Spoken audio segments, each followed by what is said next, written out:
EUFOR Dual Europako Unibertsitateen aliantza bat da.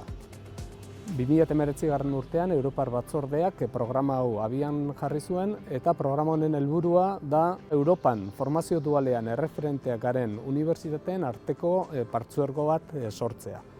Proiektu honekin gure formazio dual eredua sendotu nahi dugu, baina formazio dualaz haratago etengabeko prestakuntzan, lankidetzako ikerketan eta mugikortasunean aurrerapauso bat emateko aukera emango digu aliantzak.